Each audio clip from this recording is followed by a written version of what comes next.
Bonjour. J'écoutais ce matin sur France Culture une émission consacrée à Voronov, qui était illustrée dans les années entre-deux-guerres avec l'histoire de grève de singes. D'ailleurs, j'avais un de mes amis astrologues qui utilisait ça pour renforcer sa sexualité. C'était avant le Viagra. Et on se disait, est-ce qu'il trompait, est-ce qu'il se trompait lui-même? Et tout ça, évidemment, n'est pas sans évoquer le cas des astrologues. Est-ce qu'ils trompent leurs prochains ou est-ce qu'ils se trompent eux-mêmes?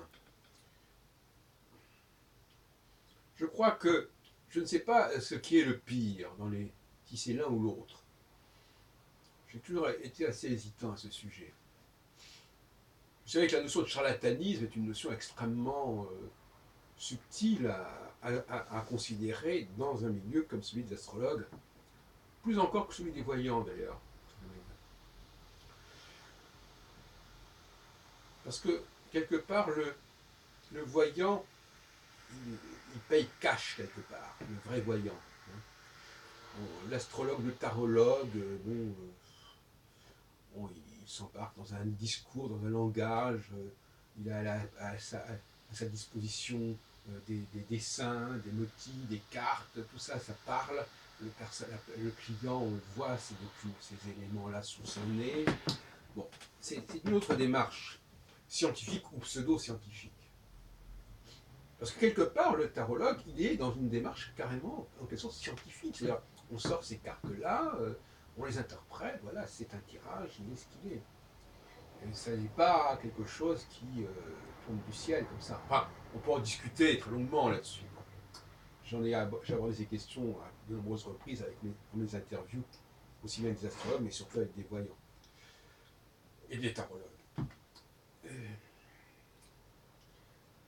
Moi, ce qui me préoccupe, ce sont notamment les théoriciens de l'astrologie qui mettent en pratique leur savoir par le biais de la consultation, mais aussi par le biais des publications et aussi par le biais de l'enseignement oral. Je pense à des gens comme Jean-Pierre Nicolas, par exemple, qui a fait école, comme on dit. Et le problème dans ces cas-là, c'est que les gens qui utilisent vos théories tendent à les figer, ou en tout cas tendent à les confirmer. Et donc en les confirmant, ils les figent, confirmant entre guillemets. Quelqu'un qui a été entendu, qui a été suivi par de nombreuses personnes, concernant un certain enseignement, il peut difficilement remettre en question cet enseignement. Je ne sais pas jusqu'à quel point Jean-Pierre Nicolas, par exemple, a remis en question certains aspects de son enseignement. C'est pas facile de faire école et d'avoir des gens qui vous suivent.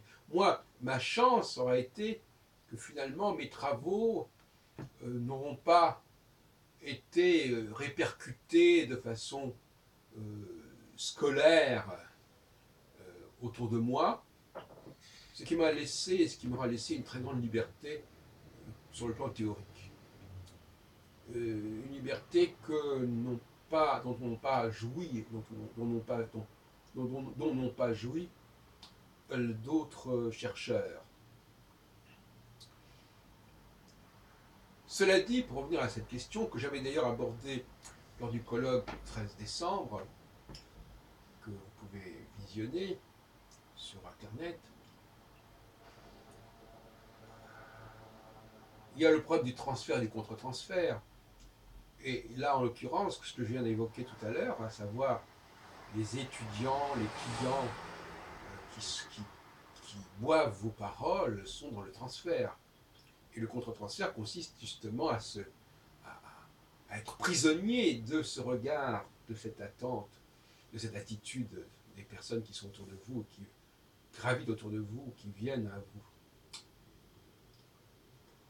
C'est pourquoi, même si effectivement c'est nécessaire pour certaines personnes de gagner de l'argent en donnant des cours, en donnant des consultations, c'est le cas de bien des chercheurs, qui parfois ont été abîmés justement par cette obligation alimentaire, comme dirait Kepler. Enfin, on a souvent dit que Kepler faisait de l'astrologie pour gagner son pain. En réalité, il faut distinguer chez Kepler les travaux théoriques et les travaux pratiques qui ne sont pas de même nature. Enfin, bon, on va discuter aussi là-dessus. Il y a quand même entre sa théorie et sa pratique. Mais il y a une pression, de toute façon, extérieure, euh, de la part des gens qui viennent voir un astrologue, de toute façon, même si ça n'est pas une théorie spécifique, mais il y a une pression euh, qui, qui, en, qui encourage les astrologues à être dans le contre-transfert et à se convaincre, se persuader qu'ils ont raison finalement, que leur savoir est juste, puisque il est reçu, il est demandé, et il est confirmé par des gens qui viennent les voir ou qui viennent les écouter. Alors ça, la question du regard de l'autre, qu'il soit positif ou négatif, c'est une grave question que j'ai abordée par ailleurs. Et qui touche à beaucoup de peuples, beaucoup de religions, la question des juifs, la question des femmes, la question des Français, etc., qui attire des immigrés, qui attire des imitateurs, des épigones. Et donc, qu'est-ce qui est préférable? Moi, je me souviens qu'il y a une vingtaine d'années, j'avais publié une réédition de Plus pour l'astrologie, 93-94, et j'avais introduit la notion de cosmothérapie, qui n'existait pas dans la première édition de 76. Et je disais que finalement, l'astrologue n'avait pas à croire en l'astrologie pour l'utiliser. S'il considérait l'astrologie comme un mode transactionnel, comme un mode de communication avec son client, et qu'il travaillait sur le transfert de la part de son client pour lui faire passer certaines choses, pour avoir une certaine écoute de sa part, et que par conséquent, il n'a pas besoin de prendre l'astrologie au premier degré. Ce qu'on appelait la cosmothérapie, c'est une thérapie qui utilise, qui instrumentalise la demande d'astrologie, mais qui ne la prend pas au premier degré, à savoir l'astrologue ne doit pas croire pour autant que s'il va faire le thème, il saura des choses sur son client, etc. Et je proposais d'ailleurs que l'astrologue trouve des informations sur son client en dehors du thème astral, en le regardant, en l'observant, et puis par tout un ensemble de connaissances qu'il peut avoir des hommes et des femmes, par exemple, qu'il peut appliquer à son client, tout en lui faisant croire éventuellement qu'on est en train d'étudier son cas particulier, son cas personnel, alors qu'en réalité, même dans le domaine médical, les gens n'ont pas des maladies, enfin c'est rare, ils n'ont pas des maladies orphelines, ils ne sont pas des cas uniques. C'est ça aussi, cette dialectique dont j'ai parlé à ce colloque, à savoir que, bon, à partir du moment où on emploie des mots, un langage, on renvoie forcément à des choses qui sont déjà là, qui ont déjà été traitées. Et donc, parler d'une individualité irréductible en utilisant le langage courant, c'est une sorte de paradoxe contradictoire. Bon. Et donc, je me suis demandé si ces astrologues qui ne croient pas en l'astrologie, mais qui croient que ça peut servir qu'il y ait une demande d'astrologie, est-ce qu'ils ne sont pas plus valables, plus fiables, plus honnêtes que ceux qui croient réellement que l'astrologie est capable de faire ceci ou cela? C'est là qu'on revient sur cette question de tromper. Faut-il tromper, mais enfin, dans un contexte thérapeutique, en quelque sorte, qui explique beaucoup de choses. Les thérapeutes peuvent utiliser toutes sortes de stratagèmes qui ont une valeur, une justification médicale quelconque. Ou faut-il se tromper soi-même et se persuader qu'on est vraiment dans le vrai et que la théorie qu'on véhicule, elle est vraiment validée. C'est pour ça que la notion de charlatanisme, elle est complexe. Moi, je préfère des gens qui ne se font pas d'illusions sur le savoir qu'ils utilisent, savent que c'est un savoir fantasmatique, mais en tant que savoir fantasmatique qui peut être utile comme outil thérapeutique, comme outil de communication, et non pas d'information, et comme aussi mode de communion, rituel de communion au sein d'un collectif, pourquoi pas, un ciment identitaire. Et dans ce sens-là, l'astrologie peut avoir une certaine utilité si elle a une vocation à permettre à des groupes de communier par un langage. C'est une façon de contribuer à la convivialité de la société. Pourquoi pas? Ça va peut-être pas beaucoup plus loin que ça. Mais là encore, si les gens étaient capables de parler lucidement de ces enjeux à la fois psychologiques et sociologiques et psychosociologiques, ce serait beaucoup plus simple. Malheureusement, ce n'est pas le cas.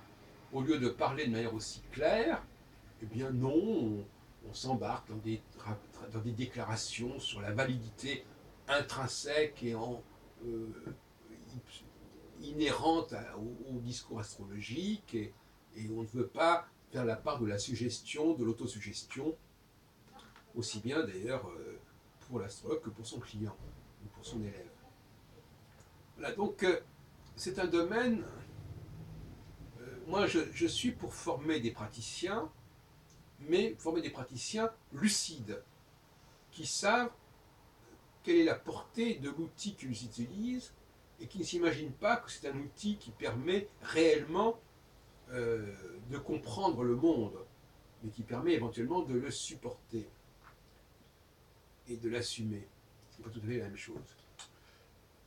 Parce qu'effectivement, on peut aussi imaginer un astrologue qui va aider une personne à traverser des épreuves, à accepter certaines épreuves, en lui proposant des discours qui sont pas plus sérieux que certains discours religieux, ni moins sérieux d'ailleurs. Et donc oui, il y a cette question.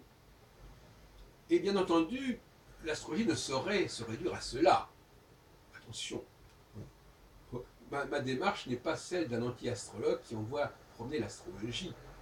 J'ai une démarche, c'est-à-dire méfions-nous de ce regard que l'on porte sur nous, méfions-nous de ceux qui fantasment à notre sujet et qui nous obligent à accepter un certain nombre de choses qui ont pu être produites et qui nous paraissent réellement inacceptables, si ce n'est dans le cadre effectivement de la consultation et d'une certaine façon de traiter, de suivre les gens de manière thérapeutique, thérapie à la fois collective et individuelle, et non, ça n'empêche pas de mener des recherches comme le fait Michel Gauquelin, comme je les mène. Alors certains me disent, comme un certain Guy Taillade, que je ne suis pas astrologue parce que je ne pratique pas ce type d'astrologie. Mais c'est pas parce qu'on ne pratique pas ce type d'astrologie qu'on n'est pas astrologue, à moins d'employer ce mot astrologue dans un sens très restrictif, c'est-à-dire profession astrologique censée suivre un certain protocole, et si on ne suit pas ce protocole, le carte du ciel, de ceci, de cela, on n'est pas astrologue. Alors effectivement, si on a une image de ce genre-là, on n'est pas astrologue. Mais quand j'ai appris l'astrologie, dans les années 60, on avait une vision beaucoup plus souple de l'astrologie, à savoir, est astrologue celui qui s'occupe de la question des rapports entre les hommes et les astres, et pas forcément celui qui rentre dans un certain moule des préétablis traditionnels. Donc là aussi, il y a des discours complètement bidons qu'il ne faut pas prendre à la lettre. Donc, le théoricien de l'astrologie, ça pose un problème des rapports entre théoricien et praticien, de toute façon. C'est pour ça qu'il est éminemment souhaitable que le théoricien puisse éventuellement fournir à des praticiens un certain nombre d'outils, mais il ne faut pas qu'il soit prisonnier des résultats obtenus, aussi bien positifs que négatifs d'ailleurs. Parce qu'on peut très bien tomber sur un résultat négatif parce qu'il y a eu un problème de formulation qui n'implique pas forcément qu'il faille abandonner la théorie. On ne jette pas le bébé avec l'eau du bain. Et puis on peut avoir des résultats positifs qui en réalité ne veulent pas dire grand-chose. Donc il faut se méfier énormément de toute la pratique. Et on sait très bien qu'en réalité, le travail de réflexion, ne, la pratique ne joue qu'un rôle secondaire. La plupart du temps, une théorie ne progresse que par sa dynamique interne, que parce on a remarqué qu'il y avait des incohérences dans cette théorie, qu'il y avait des insuffisances dans cette théorie, que cette théorie n'englobait pas un certain nombre d'éléments, que cette théorie avait pris pour acquis des choses qui n'avaient pas à l'être, mais ce n'est pas forcément la pratique qui va valider ou invalider une théorie. Je mets en garde énormément à ce sujet. Donc moi-même, je suis donc un théoricien, mais un théoricien qui s'est toujours méfié de la pratique. Et d'ailleurs, j'ai l'habitude de distinguer l'observation du monde, et qui est une chose, j'observe le monde, je regarde le monde, j'essaie de comprendre le monde comme il est, sans le recours à l'astrologie.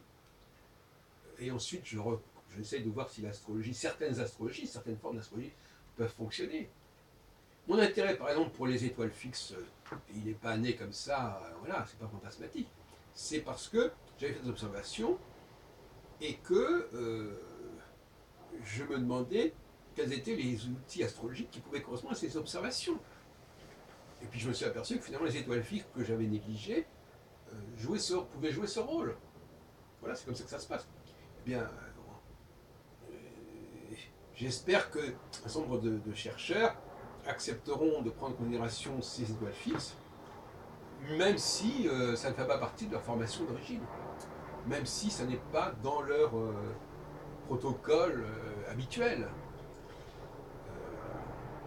Il y a une forme de routine. La routine n'est pas le meilleur garant de la qualité de la recherche.